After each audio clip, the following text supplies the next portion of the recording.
Gunnar has planned some great places to visit. He's given me some clues, but I can tell from his expression that he's found a great place, and he's anticipating my reaction. I've known Gunnar and his family for over 30 years. We share a passion for photography, and Gunnar has great knowledge of Norway, and with great insight and not a little time and effort, plans our trips.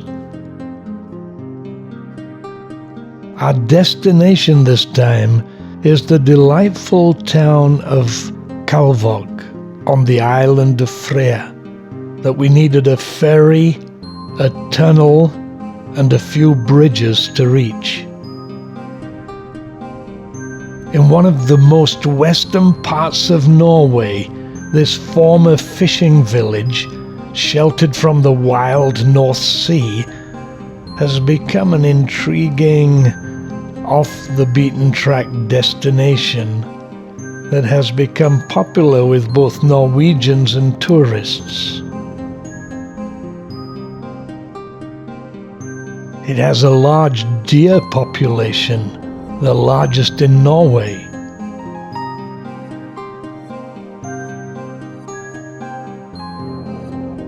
Go west from here and you'll pass Iceland, touch the tip of Greenland, and then hit Canada.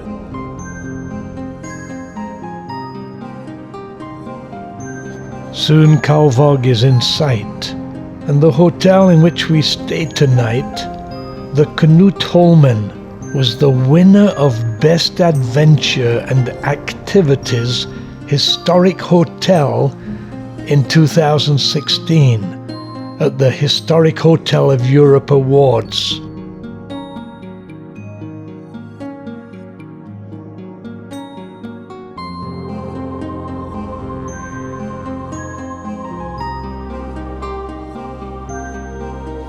Created by buying the homes of former fishermen that are used for accommodation, and a larger building that is used as a reception and restaurant.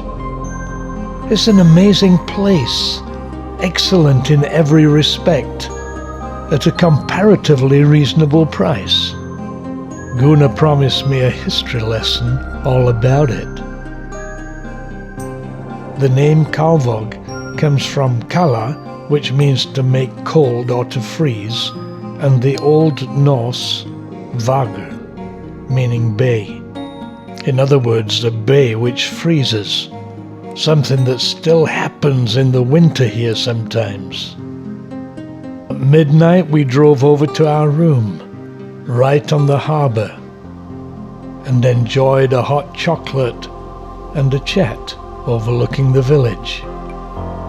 Gunnar never ceases to amaze me in the places he finds for us to visit.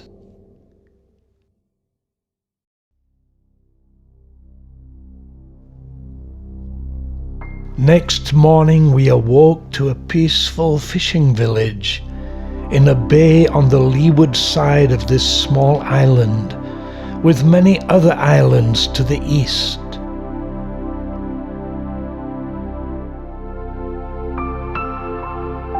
It's past well preserved in its buildings, though the hotel has built new ones and converted many sea houses into hotel rooms. In the 1860s, said to be the largest fishing village along the coast of Norway, with a population of 11,000 during the peak fishing season. The village sprung up along the shore of the bay and had a salting plant, guest house, shops and homes.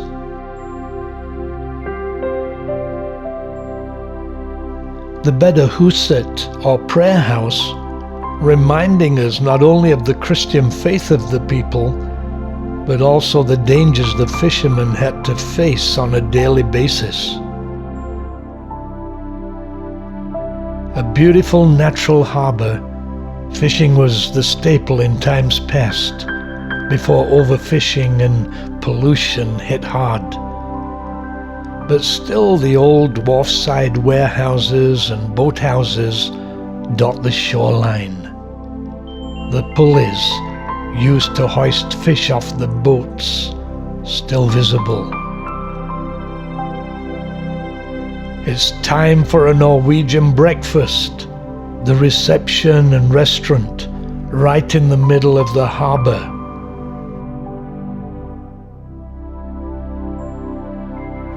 Breakfast here is a real treat. Freshly baked bread, salmon and other treats. Cheese, yogurt and cereals.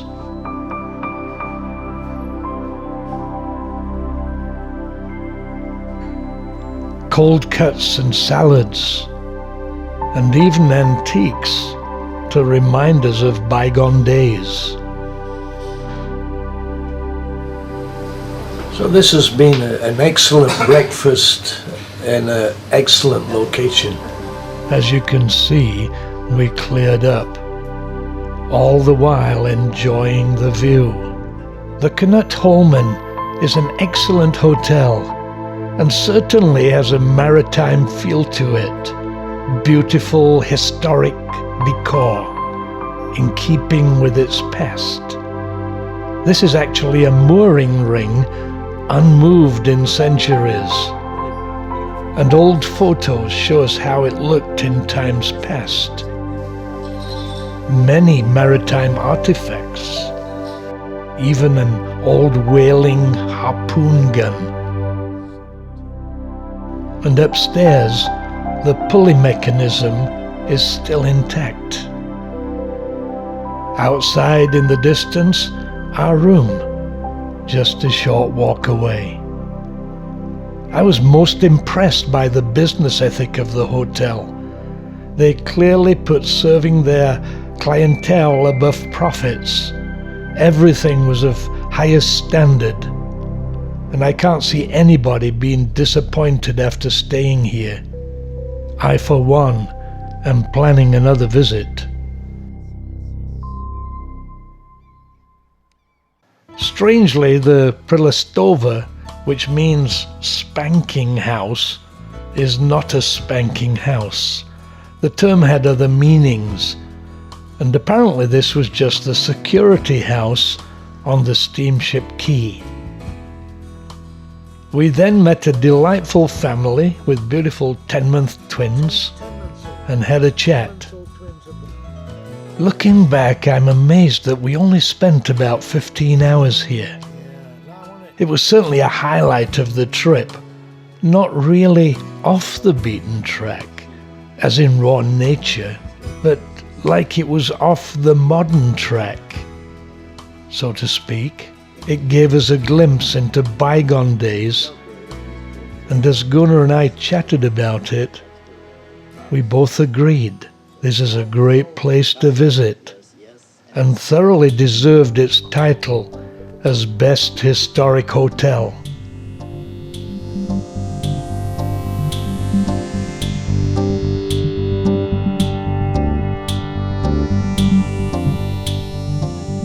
Our final hour was just soaking in the atmosphere, imagining what this must have been like 100 years ago.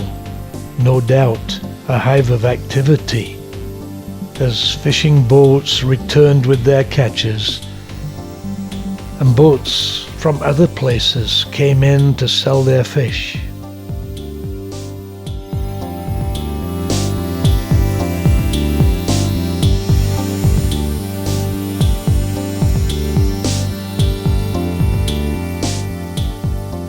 Even today, however, the sea still yields a harvest.